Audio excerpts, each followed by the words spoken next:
Welcome to the Court of History. I'm Sidney Blumenthal. I'm here with my colleague, Sean Wilentz of Princeton University. Don't forget to subscribe to Legal AF, by the way, so you can get all the episodes. We are here for part two of our discussion about injustice, how politics and fear vanquished America's Justice Department, which is an essential book to understand what's going on with the unraveling of the Justice Department and justice in America. With its authors, Carol Leonnig, chief investigative reporter for MSNBC, former reporter for The Washington Post.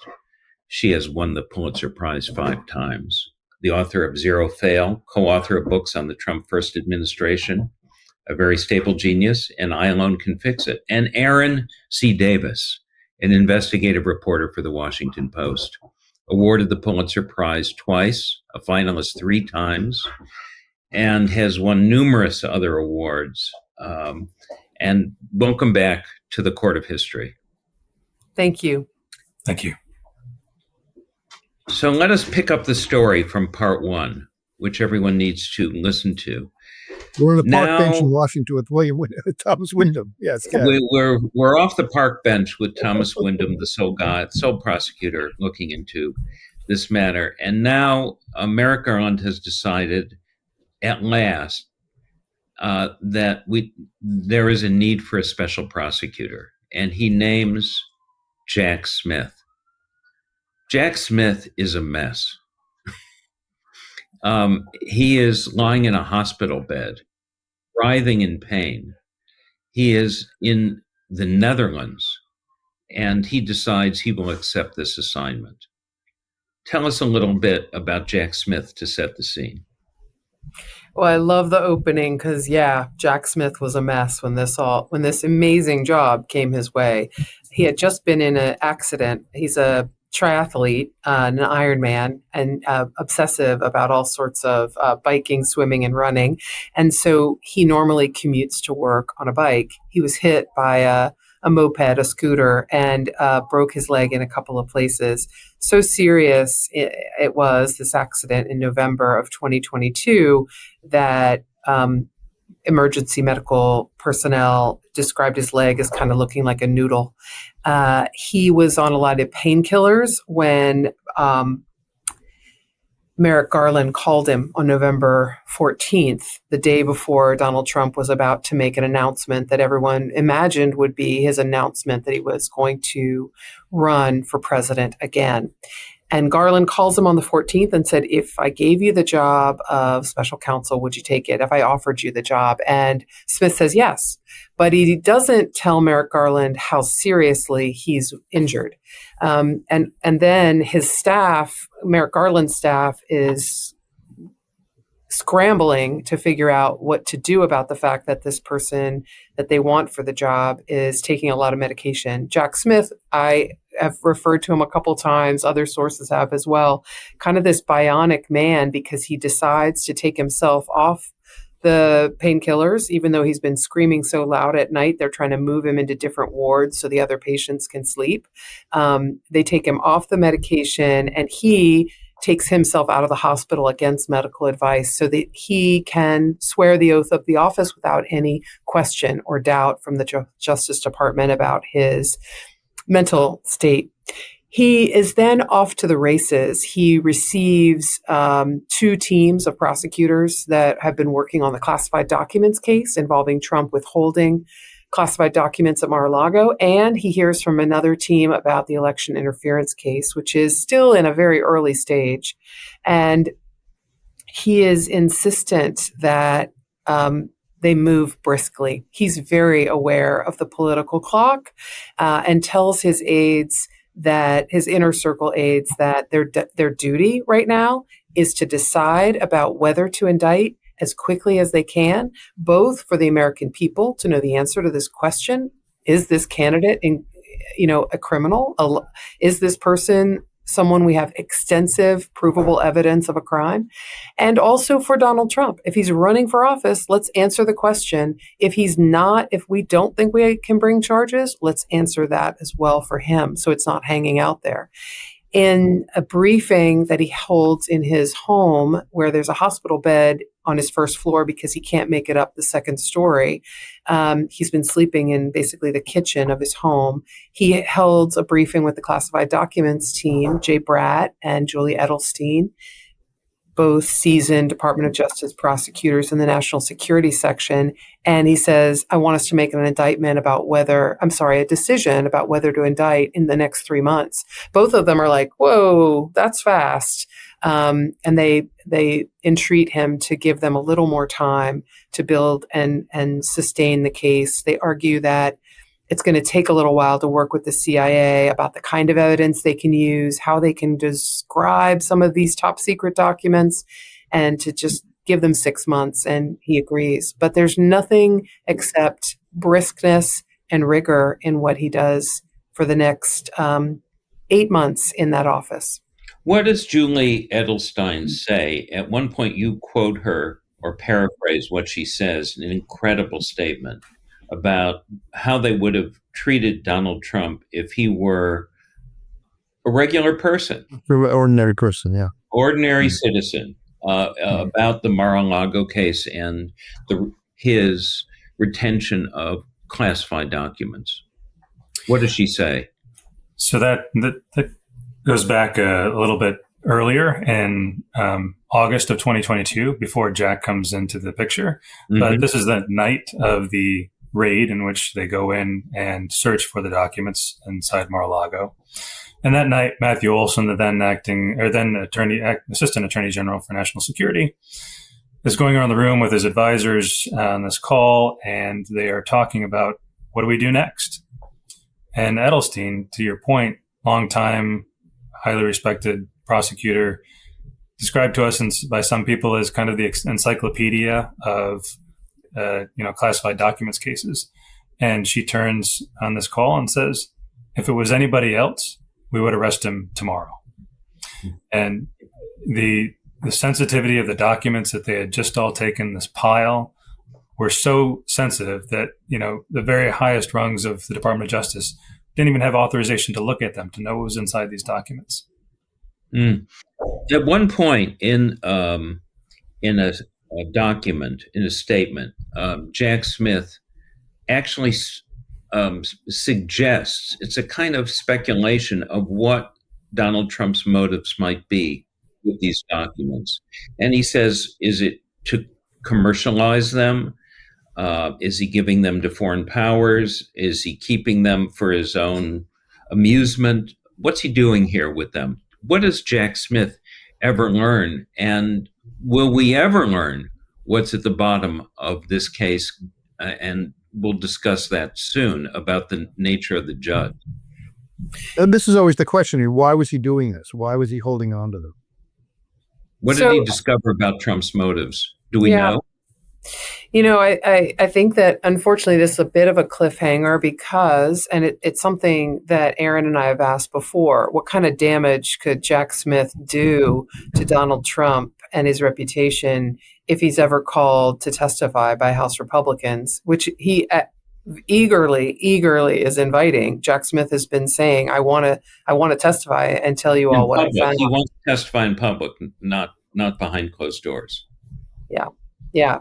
But there's a whole volume of information that, he gathered in the classified documents case and evidence that the public hasn't seen. I mean, we feel like we have some jaw-dropping new details about that in the book. In fact, we now have evidence that on the day that Jay Bratt and 2 FBI agents come to Mar-a-Lago on June 3rd to collect the so-called outstanding classified documents that his attorney, Evan Corcoran, says you can come down to Mar-a-Lago and collect them. I've done a search and we want to comply with the subpoena, and this is what we have left, 30-odd more documents in a red weld folder.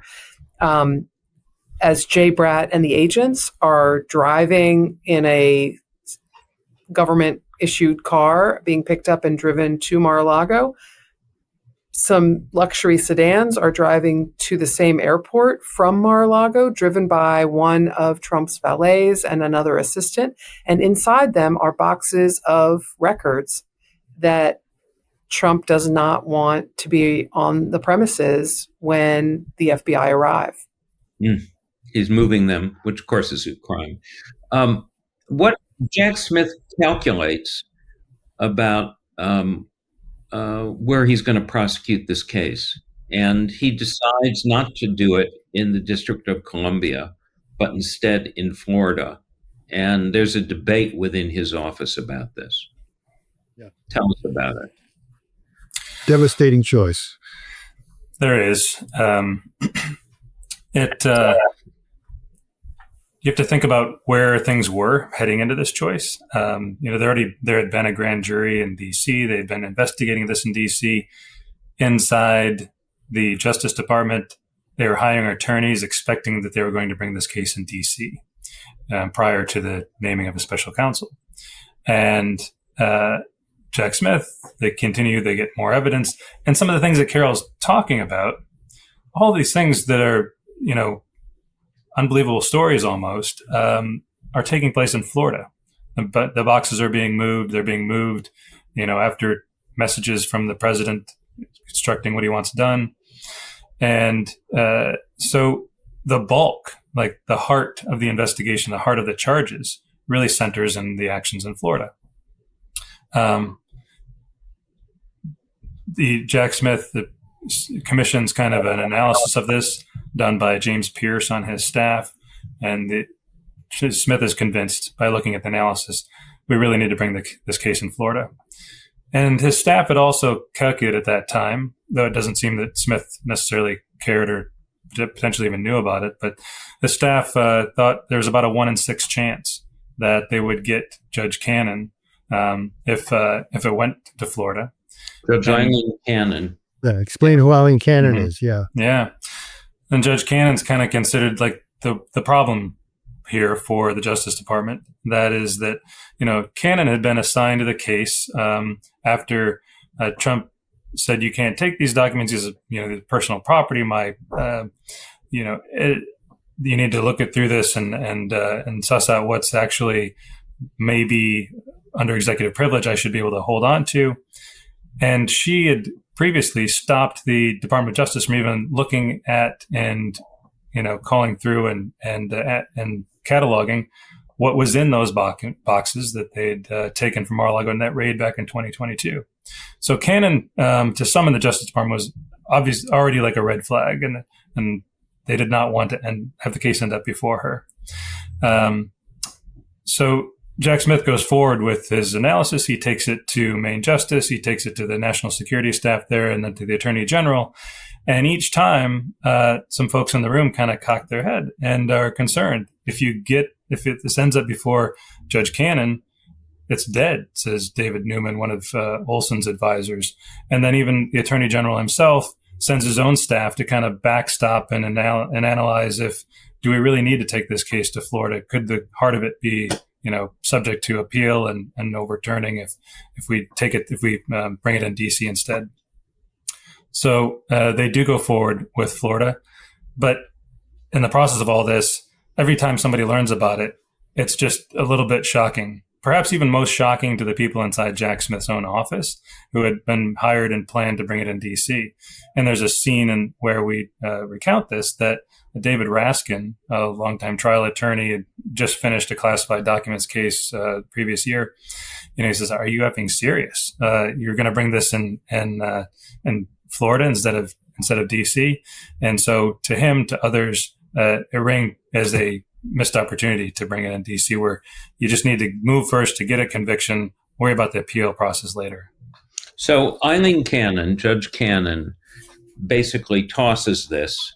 And we're in the position now where that report by Jack Smith has been suppressed, and it has not even been handed over to the Congress. And we don't know what he found. Is that correct?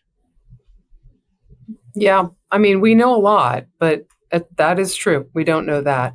We also can share with you from Injustice another detail of decision-making inside his office about Eileen Cannon, which is no one knew till we published our book that Jack Smith, in in dealing with trying to appeal Judge Cannon's dismissal of the case based on a non-binding concurrence by Justice Thomas. When Jack Smith goes to appeal that dismissal of the classified records case, he has to present it to the correct division of the Justice Department for review, which is the Solicitor General's office. He also makes the effort to request that, request's the wrong word. He indicates that he wants to move to have Cannon removed as the judge, to have her recused and taken off the case, in part because of decisions that have always been biased for Trump and that do not follow the law. This is Solicitor General Elizabeth Prelogar, yes. Yes. Who is, by the way, an incredibly trusted consigliere of Judge Garland's and was a clerk of his as well. And she turns Smith down and says that he hasn't met the standard for such a dramatic motion, and she's not going to approve it. And Smith accepts that rejection. He could have appealed, so to speak, to Garland. He could have requested that Garland approve his motion to get rid of Cannon, but he did not. He accepted Prelogar's decision. So by now, the January 6th case is before the Supreme Court. And the Supreme Court is ruling on presidential immunity. And it finally decides to give Donald Trump absolute immunity for official actions. What is the reaction inside Jack Smith's team and from Attorney General Merrick Garland's office? Well, they're stunned, but I'll get to that in a second. They actually had been so confident inside Jack Smith's office in the early goings on this case, and then they ran a kind of a practice session inside the DOJ, and they're crowded inside of a room, and they go through the process of presenting their cases if they would before the Supreme Court. And the folks in Jack Smith's team are sitting there. This is going on for hours, and some of the attorneys inside the National Security Division are pretending that they're the conservative members of the court. And it becomes clear that, oh my gosh, these arguments, if they really do present all of these arguments in court, and we're going to have to find some middle way through this case, because there could be this complication with immunity. And so many of the people filing in the Supreme Court that day had a sense that something was coming. If the way that those who studied in the Department of Justice really felt it was going to play out, it was going to get there. But still, when it is handed down that there's this incredible zone of total immunity for the president, Merrick Garland, as we're told, tells people that they know that they're wrong. They know that this was the wrong decision to have made. This cannot have been a true reading of anybody's interpretation of the role of the presidency. That's really extraordinary that he would say that. He knows them. Some of them were on the bench with him on the D.C. Circuit, like Brett Kavanaugh. And he says they know it's wrong. Yeah. I mean, really. And then the other thing that happens at that point in time is that there was already a trial plan written inside Jack Smith's office. There's a 100-page document of how they're going to present their evidence, and they have to go back through it and begin scratching out all of the evidence that they can no longer bring and show the American public. Yeah, they present a bowdlerized version of the document then, with a lot of material taken out. It had to be because of the immunity decision. I mean, there's still kind of a strange dance that they do with the evidence. Yeah. Mm-hmm. Yeah. So the wild basically gives. Go ahead. I was going to say, please, say that, the other thing that folks inside Jack Smith's office have just been really wrestling with then and now is that for all of the efforts that they did, for all the ways that they saw Jack Smith as heroic, that one of the net effects of that entire episode is that the case law that's been created is among the worst ever that, out of any investigation, to where now, there was crossed by a hurricane and that never went anywhere with the president. There was investigations into 2020. Will anyone ever investigate a president again, given the complexities that now stand in anybody's way? Yeah. Yeah. Well, that's a question that will face a future administration about looking backwards. But the presidential immunity decision now basically gives Trump a free channel now to run, and he's reelected. And he now nominates Pam Bondi as Attorney General. He names Kash Patel as FBI director, and he names two personal attorneys to the Department of Justice, Todd Blanche and Emil Bove.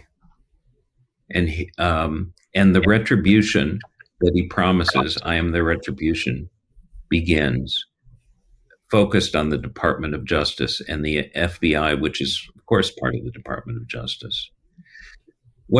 How shocked are people when this starts? What happens initially inside DOJ and the FBI? As book authors, you can relate to this. I know it was really hard to decide for Aaron and for me when to put down the pen, because so much was happening from January 20th on, a slalom ride of removals, firings, sort of summary, metaphorically summary executions of anyone who had any kind of role, particularly a leadership role in the investigations of Donald Trump for classified records or for the election interference case. And then the pardoning of thousands of people. Forgive me, I take that back. Hundreds of people who were pardoned. More than 1,500 in January 6th, convicted of crimes. Correct, not thousands. And then these individuals are pardoned that people have spent years gathering information on, evidence, and convicting them at trial. And not an insignificant number of them for violence against police officers, with fire extinguishers, with flagpoles, with batons. The removal of George Toscas, I'll just single him out. He learns on the afternoon of the 20th, the day, hours after Trump takes the oath of office, that he's going to be removed as. Who is he? Tell us who he is. Who is he? He's the 2.5-decade expert on counterterrorism investigations. He's devoted his whole life came in through the honors program, Chicago native, whose life calling was to catch bad guys. And now this person with all this seasoning and knowledge is out the door, told, we're going to put you in charge. We're going to put you in an office that doesn't exist, called Sanctuary Cities, Sanctuary Enforcement Cities, something like that. And there's no phone, there's no desk, there's no office. And he ultimately retires because he's being shown the door. That's just one of the people whose centuries worth of experience walks out the door in the first couple of days of the Trump administration.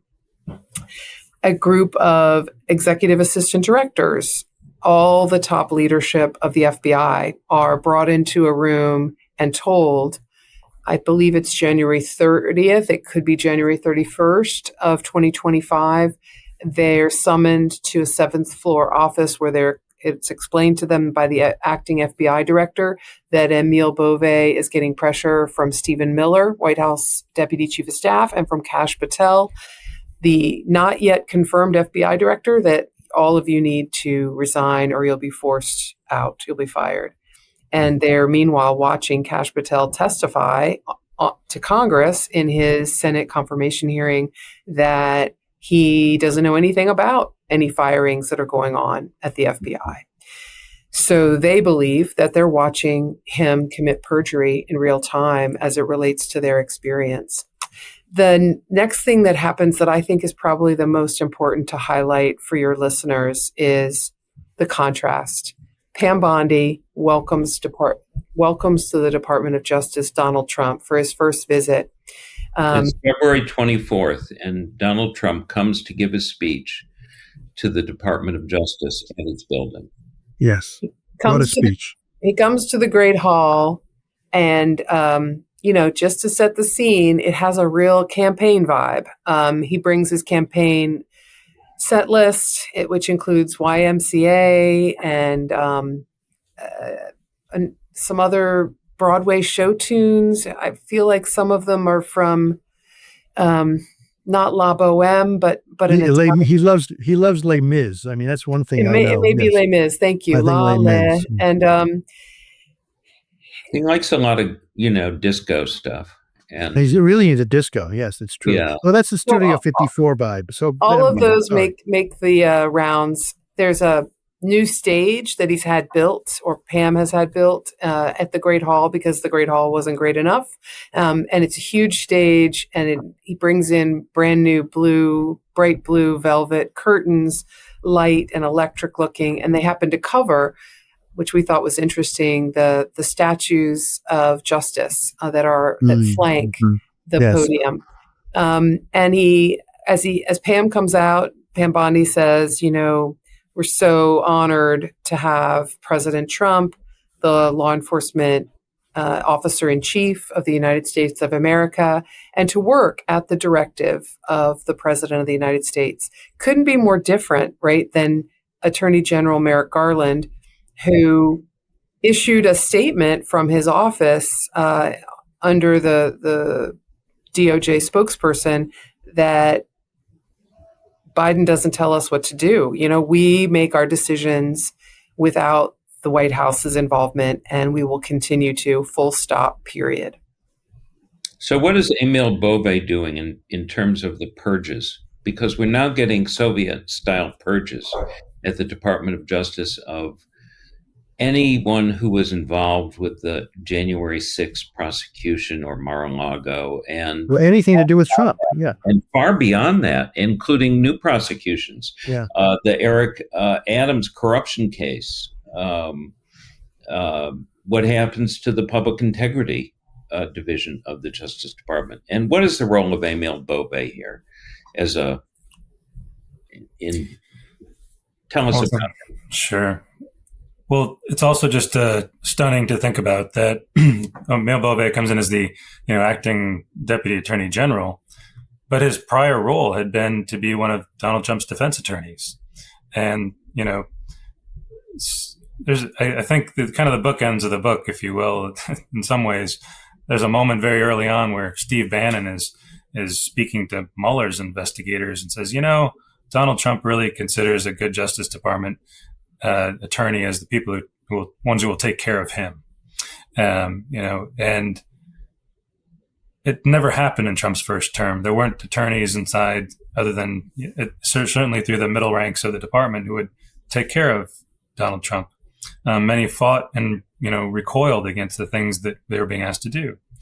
At the end, however, it's much different, and we now have leaders atop the Justice Department who have made clear that your job is to fall in line and to enact the president's priorities and the things that he wants done, even if that includes looking aside to whatever happened with Eric Adams in New York and his corruption investigation, so long as Eric Adams will help with my immigration enforcement mechanism. And so that particular case also then leads to basically the unraveling, the destruction of this public integrity section within the Department of Justice. And that is, the history there is so rich because that was the unit that began after Watergate. Someone once told me that every division inside the Department of Justice was kind of created in response to something awful that happened. You got the National Security Division that kind of is put together after September 11th. You've got, the Civil Rights Division. You've got, the PIN, which comes together after Watergate. The Justice Department itself was created out of, Reconstruction problems. So it's right there. It was created to deal with the Klan. Yeah.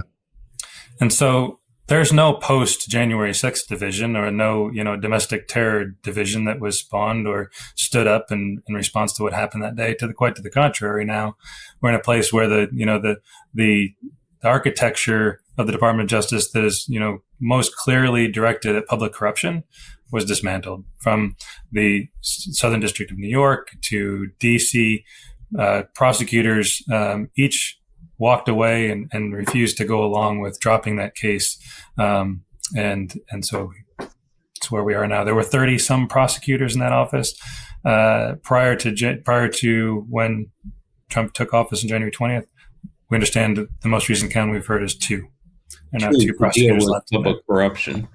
On that note, there's so much more to discuss here. The book ends because it has to end to be published somewhere. But it is an incredible history that really delves deeply into what happens in the what happens with the lawyers and the prosecutors over all of these cases, and it is an indispensable volume of the history of the Department of Justice in our time.